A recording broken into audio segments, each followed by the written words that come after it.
Putin could absolutely switch off 30% of primary energy supply in Europe by switching the gas off.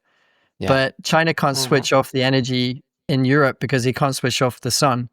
Like when you've got the panels and you've got a couple of years worth of supply in the supply chain and warehouses, you have security because you could dial up in a wartime scenario, you could dial up solar manufacturing to the same scale as China. If you really, if it was truly national security and you needed solar, you'd do that. So Birchy, you recently wrote in a blog post that I think effectively serves as a bit of inspiration for this conversation. We're going to link to it. It's called Why Smarter Trade Deals Can Save the Planet and Boost Prosperity. In it, you argue that fair and open, environmentally aligned global trade is essential for accelerating clean energy adoption and economic growth, and that the recent U.S. tariff policies will only increase inflation, stall investment, and undermine global cooperation. I want to start there. Talk a bit about your Earth Day post and your contemplation around the tariffs that we're currently looking at and what you might argue is the alternative solution that we should put forth. Yeah, well, great. Thanks for the intro. Great to be here. The highest level comment, I think, Nico Kareem, is that we now live in a world where these technologies are economic. The manufacturing scale is delivered 10 cent a watt panels, $50 per kilowatt hour batteries, factory gate. And what is stopping now the primary scalable economic solution to climate change from actually happening is government-driven friction and bureaucracy, and tariffs are the most recent, most egregious, most impactful version of that. Permitting and interconnection and all these other things are the other factors. So, an American today is going to pay $3.70 on average for a residential solar system when you can buy panels for 10 cents. So you're looking at under 5% of what you're buying as a consumer is actually the thing you think you're buying. The CEO of SolarApp, Matthew, actually had a great line. He's like, Americans are buying paperwork when they go solar. They are. They totally are. So that is a great comment. It's a great They're call. buying paperwork. That is. Yeah. So the big question is like, if governments want climate solutions, if they want lowest cost energy for their population, then my argument is we need an open market. We need a free market without tariffs, without friction, so that all these technologies can just go and do their thing and save customers money. And so on the tariff side of things, the blog I wrote is just to highlight that the tariffs that Trump has put in place are not going to protect U.S. industry. The Biden administration grew U.S. panel capacity from 7 gigawatts to 30 gigawatts. China has 2,000 gigawatts of capacity in manufacturing. It's like 67 times more. So you're not going to be able to compete against that, is my first point.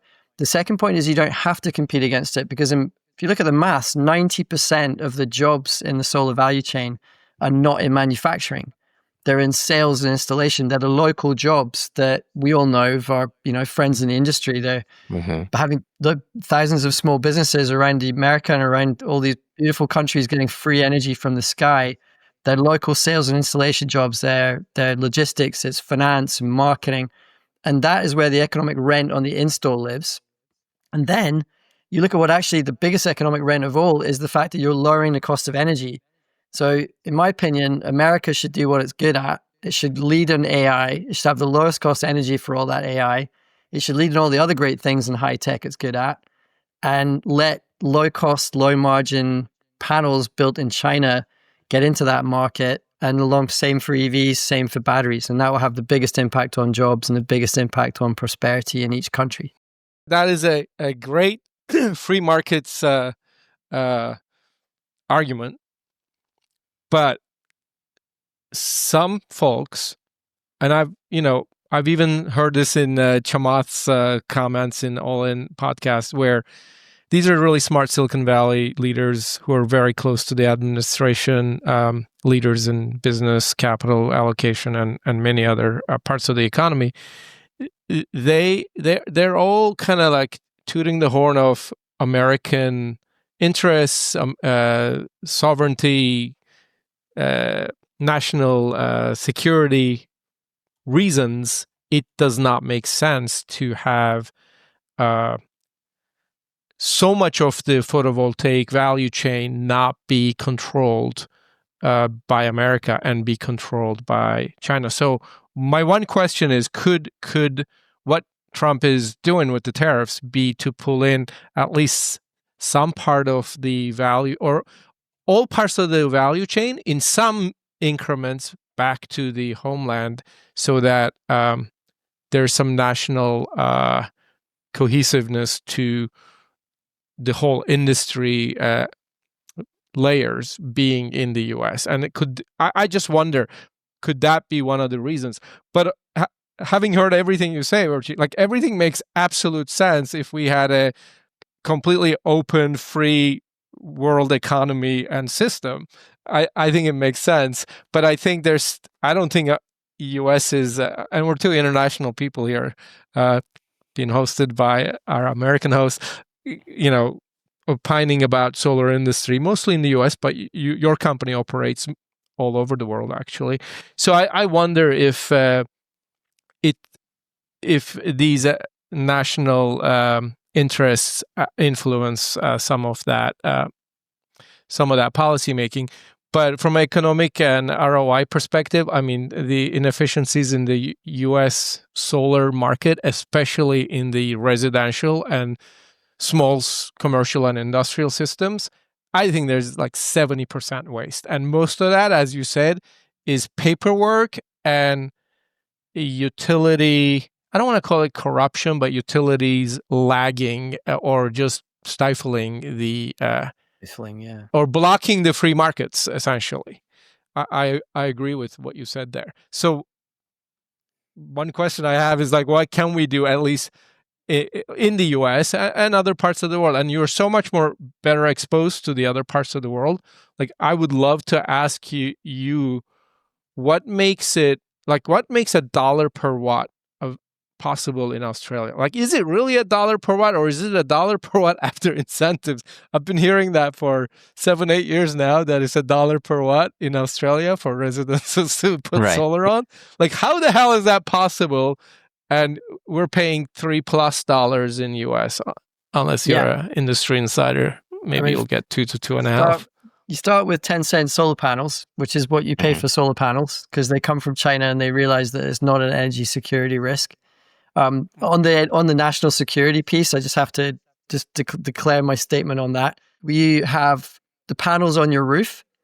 You have a stockpile in the supply chain of, right now, I think the US has got nearly 100 gigs of stockpiled solar panels in the supply chain and in warehouses. Call it safe harbored right there. I mean, but that's your national security fund right there. Yeah. Once you've got the panels, you can't switch off the sunshine. Right. So, whereas people get confused between energy security when they think they come from the fossil fuel world. Putin could absolutely switch off 30% of primary energy supply in Europe by switching the gas off. Yeah. But China can't switch off the energy in Europe because he can't switch off the sun. Like when you've got the panels and you've got a couple of years worth of supply in the supply chain and warehouses, you have security, because you could dial up in a wartime scenario, you could dial up solar manufacturing to the same scale as China. If it was truly national security and you needed solar, you'd do that.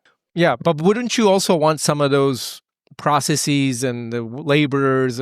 There's so much. Yes, you can definitely do it, but you probably want to pull some of that.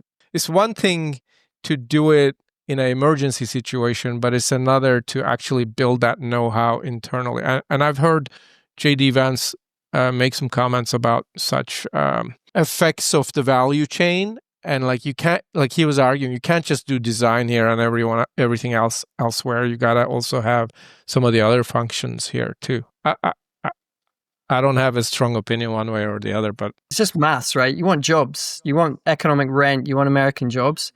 So just imagine, so Australia's got 33% penetration of residential solar, 10-cent panel cost, $1 a watt installed for a 7 kilowatt system. Imagine if the US got rid of their red tape, got rid of automated permitting. We deploy SolarApp in every city, every state in the country. So you can sell and install the next day, as is the case in almost every other country around the world. And that gives you basically $1 to $1.50, depending on the labor costs and a few other things. If you have that, then your penetration rate would go from under 5% today to something like Australia's 33%. So imagine the job creation when 90% of the jobs are in sales and installation, of doing that versus trying to protect or create a manufacturing industry where there are no jobs in these factories. Like if you go to China, I was in Wuxi, near Shanghai. These things they're robots. Actually, they're kind of often German robots and increasingly Chinese robots that are manufacturing solar panels. So it's not rocket science, but it's an incredibly low margin business with almost no job creation. So why do you want that? And so I think the JD Vance Trump argument is more about positioning. I remember 8 years ago in Trump 1.0, he said it's all about coal jobs. At the time, there were 60,000 coal jobs in America. We already had 300,000 solar jobs. So it clearly wasn't about jobs. Have either of you seen, you're familiar with Hannah Ritchie, Our World in Data, right? She's got wonderful, bringing in yet another international voice. She published this week as well, something that if you haven't seen it, I'm going to pull it up. It is brilliant. It was shared. Oh yeah, great. It was shared by my friend Bertram Peterson, probably one of the most well-read people I've ever met. But Bertram always finds this stuff, and then I get to be the megaphone for it. But this is an incredibly insightful article that if you haven't read this, you should go check it out at sustainablybythenumbers.com. Clean energy import jobs. And she basically says, one of the arguments is, well, if we want to protect our markets, we should bring jobs back to domestic shores, right? Because our manufacturing is being offshored to Chinese work instead. Okay, well, the counter narrative actually is that most solar jobs, to Birchy's point, are actually in deployment, not in manufacturing. Also, there was a really funny late night host recently who said, really, what we want is to bring back jobs so that our people can basically take care of the robots that are making the bolts and the nuts. Like this is our grand aspiration for like the future of our factory work here in America. But if you look at the numbers, it's staggering. Like, thank you, Hannah, for the data. It's staggering. It's just unbelievable how many more jobs are created in deployment. And that's actually what we want. So it actually is, if we double down on anything we can do to deploy solar, we 12x the number of jobs in the industry over just simply cell manufacturing, which, by the way, is the hardest part. Nobody right now, other than I think a couple, Talon and ES Foundry, that are doing cell manufacturing in the U.S. right now. Jigger backstopped a Q-Cells cell factory, wafer and cell factory here in the U.S. that still is, I think, into construction. So modular assembly is where we're really focused. So do we want 1,300 jobs or 12,000 jobs per gigawatt? That's the question. Right? And by the way, ingots and wafers, polysilicon, this stuff is almost assuredly not coming back to U.S. shores beyond maybe one or two fabs because it is so complex and complicated. There's a reason why REC went out of business, had to be resurrected, moved everything to Malaysia. Like, this is a hard piece of the product stack to fix. And if you look at the growth, this is also really important.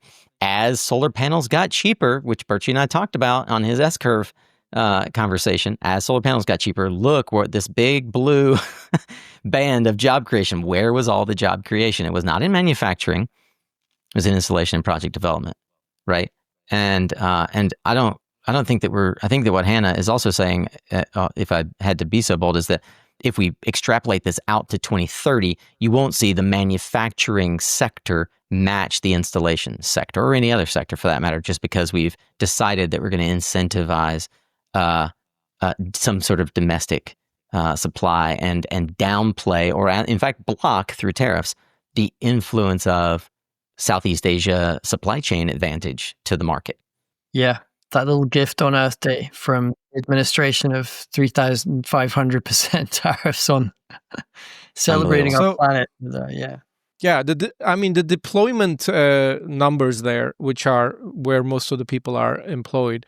Yeah, I guess one can think of it as just part of building, not necessarily manufacturing per se, but it's really building infrastructure in millions of properties. That is a sort of manufacturing a distributed energy infrastructure for a land. It's Totally. And and Hannah that actually is hits on it in her article that's right where here. most of the inefficiencies are. So, Birchy, you say that like the one big solution to that is simplifying permitting. And as we were prepping for this call, we were talking about Bill Nussey and his book, Freeing Energy.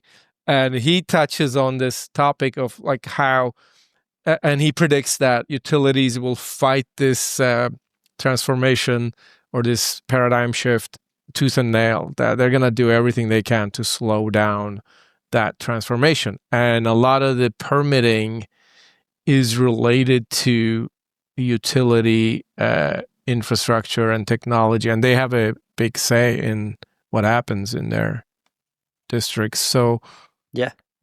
how do you solve that problem? Because we're paying 30 plus cents just for delivery here in California. That is wrong.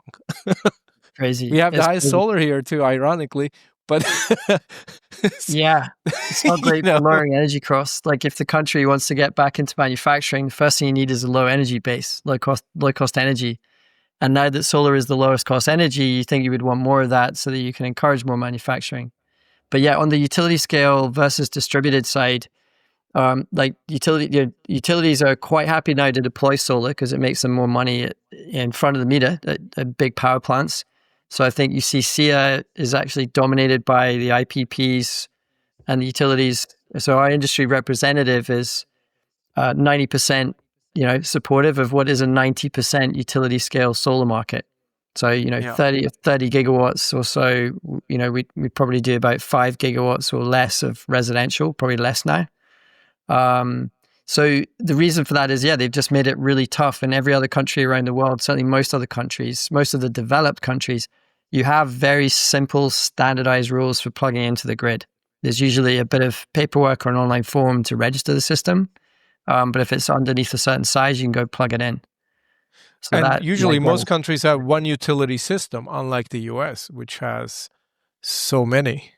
Well, it depends. There's a few. There's lots of different states and cities. Germany's got hundreds of different kind of end of grid, small grid integrators. The UK has probably a score of DNOs, they call them. So there's lots of different systems. But at some stage, a government somewhere has said, we want an open market, we want a level playing field, and consumers have the right to plug these into the grid. And that's almost like I've been working with the Global Solar Council recently. Sonia Dunlap's the CEO there, and they're starting to dial up. So I'd encourage everyone on the phone to really take a look at GSC and support the Global Solar Council if you're in the industry, because they're trying now to create this kind of framework of a level playing field.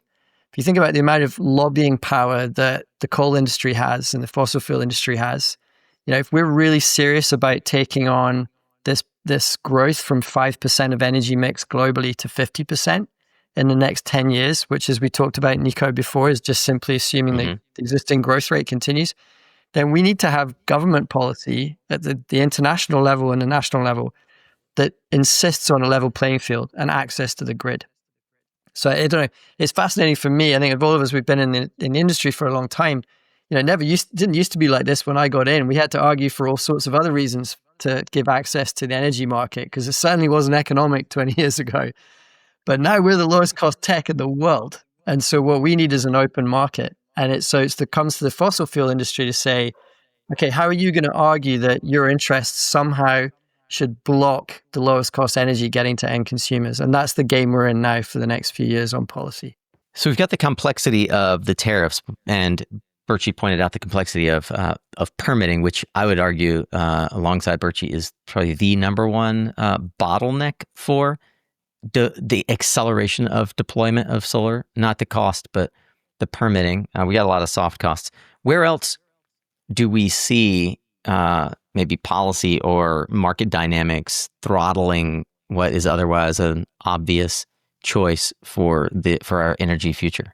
For me, in addition to the friction that is artificially placed on consumers accessing the technology, either by way of permitting and the 2 to 3 month journey to get it on your roof, or by interconnection to the grid, I'd say the other big area that we need policy on, and I wrote a paper with a professor here in the UK, we called it the electric protocol, is a market mechanism to properly value the contribution of these distributed energy technologies to the economics of the grid system as a whole.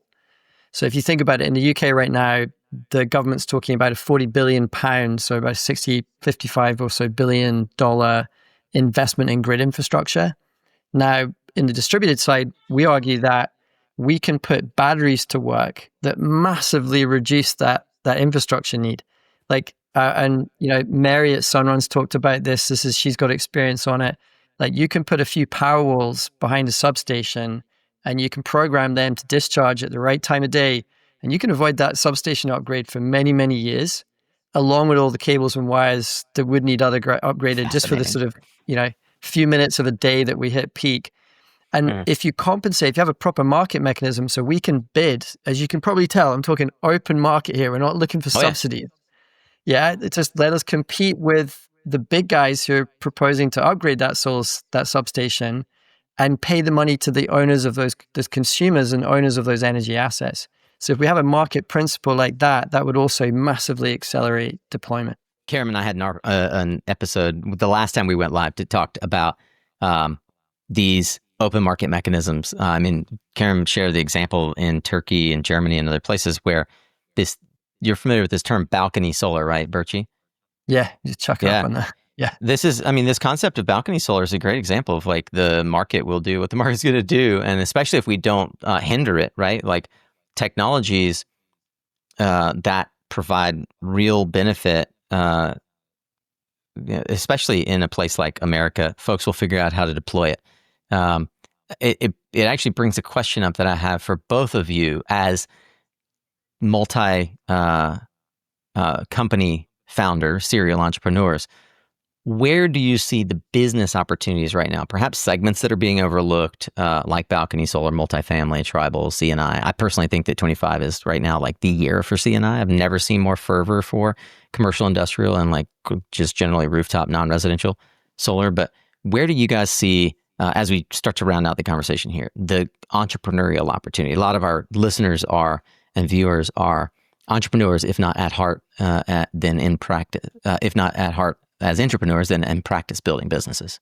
I think CNI is it, but I think there are pockets of the U.S. markets, like Central Valley, California, or Puerto Rico, for example, where electricity prices are so high that DIY solutions are producing electrons at like 3 to 4 times cheaper rates than the utility. And this is exactly to what you mentioned, Nico. Is like, I think Americans are entrepreneurial enough to bypass the utility rules and any other restrictions to come up with innovative solutions. One part of the market that I'm deeply involved in these days is the multifamily C&I sector, and just seeing the cost mismatches. I can't. It's not sustainable. Like paying 25, 30 cents just for delivery and all that infrastructure. I mean, why is delivery so expensive in California? Maybe 5 times more expensive than southeastern states. That is what I want to understand. And maybe I don't need to understand that, because solutions like Dragon Wings, which we've looked at, like you drop a container with some solar panels in a parking lot, produces already like 2 times cheaper rates if you really do it the right way than the utility delivery charges. So like, where is like this going to break at some point? So utilities maybe need to be more honest about how inefficient they are and get on the and start transforming themselves to accommodate those open market principles, Birchy, you just mentioned, and that will keep them in business for longer, because I see just the price differences are so high that this is not sustainable. I mean, for me, I think there's policy entrepreneurialism. I think I think I can't remember I mentioned this, but I wrote to Elon's personal email a couple of months ago to say, which I got from my old boss. He used to run big part of the Tesla business for Elon. And I said, like, when he was announced as the Doge, the biggest thing he could do would be to do what Australia have done. And I know he's been in Australia and seen the cost of residential there and been astounded. So he knows what the permitting challenge is. And actually Tesla have been supportive of SolarApp over the years, which has been great. So like he could, if they wanted to, they could give Americans $1.50 a watt solar. Like they could do that. That would be more effective than giving everyone a stimulus check every year for forever. Like literally, because average American is spending, maybe not a stimulus check, half a stimulus check, let's call it, but forever, because we're spending thousands of dollars in energy. Totally, yeah. Every year. The systems are generating power at 5 cents per kilowatt hour. And, America's got the same sunlight and the same system. Like, there's the same kind of people. Like, there ain't any difference between the Americans and the Aussies other than this permitting system. So, so they could decide to do that. So I'd say that would be major entrepreneurialism at policy level. SolarApp is the nonprofit that is doing this in the United States. They've got amazing CEO, amazing head of technology now, that they're being incredibly entrepreneurial. So I think we should all give them our support as an industry and really rally behind that. Because imagine, right, we've got policy going in states right now that could lower ITC by 20% a year. So this is the time that either we sort our shit out, frankly, and lower these structural cost problems, or we're going to die. So if we get rid of the structural costs and solve permitting and interconnection, then we'll have the thing we've never had in like quarter of my life. I've been doing residential solar in the States, which is an open free market, not controlled by the federal government, not controlled by the utilities. Like we can all invest as entrepreneurs and do our thing. Here. So that's massive. And then the last thing for me is on the OpenSolar side is, as an entrepreneur, I think the most exciting thing for me is how we can support all these small businesses that are delivering this, where, like we talked about, where 90% of the jobs live. We can support thousands more of these businesses. And what we do at OpenSolar is give them this amazing software and all the solutions for free in one package, their brand, top left, their tool, and they can go and build, multi-million-dollar enterprises in every community in America and around the world. So I get really excited about that. And I think we will solve these problems because America always gets there. It always solves these things in the end. Yeah, I'm glad you point that out actually as a final point, because it's a talking point that Kerim and I cover a fair amount, certainly behind the scenes in our musings around how do you build a company. It's in the name of your enterprise, Birchy, OpenSolar, but there's value in not just having these kinds of open dialogue, but business models that foster this open architecture, right? How do we foster more open architecture? I mean, we were talking about Elon. He open sourced so much of the product they've already created. In essence, so almost daring folks to take this technology and make it better, right? Rather than saying, no, I'm going to protect and hide it behind a wall, which so often happens in innovation circles, technology circles. I think as a final thought point, I'd love to hear you guys' perspective.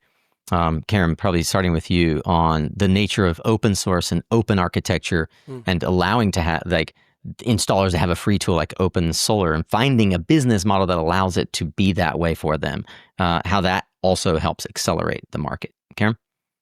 Yeah, I think with the technologies now, I mean, everybody can be a broadcaster sharing their views and know-how. And I think the more you put that out there, the more comes back. At least that's what I have experienced in both of my internet-enabled entrepreneurial business journeys that I have done.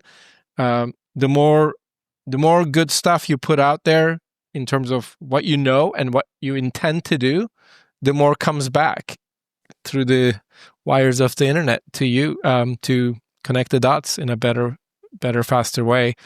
And what better way to do that with an open source SaaS platform for solar, Birchy? Over to you. That's great. No, it's cool. I totally agree with that. I think the keyword you mentioned, I totally agree with, is connection. Like it's about connectivity. And I think, Elon saw that the math is not in the technology in that battery cell. It's in the connection of having customers with loyalty who can plug into the various retail tariffs and the things that you can do with those batteries in a connected marketplace like that. He's smart and he sees that. And so, yeah, I agree. I think we love the fact that we don't have to charge the key constituent in our industry money for the service. Like, you completely just make it available to everyone. It's just really, really powerful from a mission perspective. And then in that connectivity, ultimately, we find that we can generate and hopefully enough revenue from manufacturers and finance companies and partners who want to connect to those individuals and provide them additional services, again, that the contractor doesn't pay for. So yeah, the world changed with the internet, which is not, it's probably the most trite thing you can say on a podcast, a live cast, but it's true. Like, you've got these platforms now that exist that can connect billions of people and ultimately can save the world in our case. One of the things that Kerim and I have been spending a lot of time thinking about is how do we capture those conversations? How do we empower those entrepreneurs? Birchy, you said we're more than in America, where we routinely disrupt ourselves and our markets and come up with new innovative business models and new ways. We haven't even touched on AI, which all of us are integrating in some way. Even in the planning of this live stream, we're integrating AI for goodness sake. So I think it's really interesting for us as a community to contemplate not just that we are more forthcoming with sort of how we are collectively building this industry, but what are the ideas that are going to help propel it forward, and how can we help sharpen the saw on that? We're certainly trying hard to do that. It's not just through SunCast podcast and these kinds of live broadcasts and our podcast feed, but with the work that we're doing at SolarAcademy.com. I would encourage folks to go check out SolarAcademy.com and the candid conversations that Kerim has had with now dozens, probably nearing 100 or so conversations with folks about how they're building their business and sharing the quote secret sauce behind it, if you will. And then certainly ebirchy.com is where Birchy, you are posting a lot of your thoughts and musing. So OpenSolar.com is the OpenSolar website, correct? Correct. Okay. Anything as a parting thought for either of you that you'd want to share with our live audience? And I want to also say thank you for joining us live, both you, Birchy, and Kerim, as well as those who gave of their time to be here. I'll leave parting thoughts for you guys. Birchy, then Kerim. So I just say for everyone involved in this hard work, that when we have weeks like this with tariffs going through the roof and, we're worried about our own businesses and the survival, is just to take a step back and remember we are on this massive S-curve shift to clean energy. It's powered by the lowest cost solutions on earth. You cannot fight that. And so we're in the right industry. So I always just say, stick it out. And, thanks to people like you and the community we've got around us, we've got a lot of people looking out for each other, and it's great to be a part of it. So yeah, keep the optimism, keep the faith. Indeed. Kerim? Yeah, people don't see change always happening. And, I've been challenged by people who don't want to see change tell me, oh, that will never work. This will never work. They said that for both of my ventures back then. But when you see that you can connect the dots, you just got to move forward. And we are now more than 250,000 strong in the American market, putting solar, and that will soon be 500,000 and 1 million plus, because every electrician, of which we have 1 million in this country, every electrician will be a solar installer and a solar worker at some point in their life in this market. And we just gotta put the knowledge out there for people to connect to and use it in a good way. Well I appreciate that. Appreciate both of you. And that's really, really well said. I showed this earlier, a hat tip to Jim Wood, who has lately been sharing a lot of what he's one of the folks that as he gets it, he's sharing it in real time. I'd encourage folks to go follow Jim. He's got a ton of great information, but he was the first that I saw sharing in real time the tariffs that had come across his desk as the CEO of one of the big solar panel manufacturers that does have a USA manufacturing facility. and I want to show you this because when people see this, they immediately go, "Holy crap!" And the first thing that enters their mind is fear, right? But we cannot let this industry be dominated by fear when we have created a technology and business models that make it inevitable. So I just want to encourage everyone, if you are alongside us, and I presume you are, even if you're not, challenge the notion.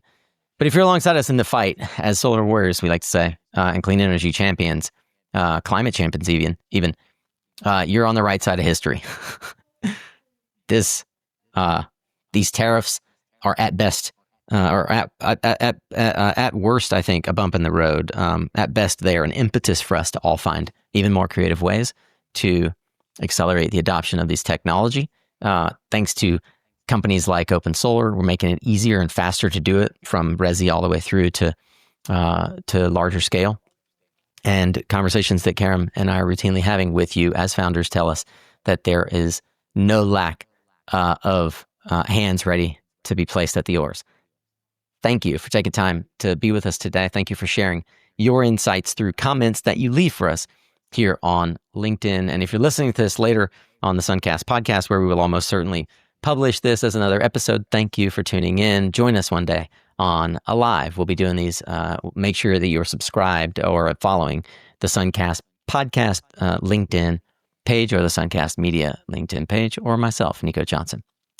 I'm your co-host for this live broadcast. Thank you, Kerim and Birchy, for joining us live. We'll see you guys again on the next round. Thank you very much.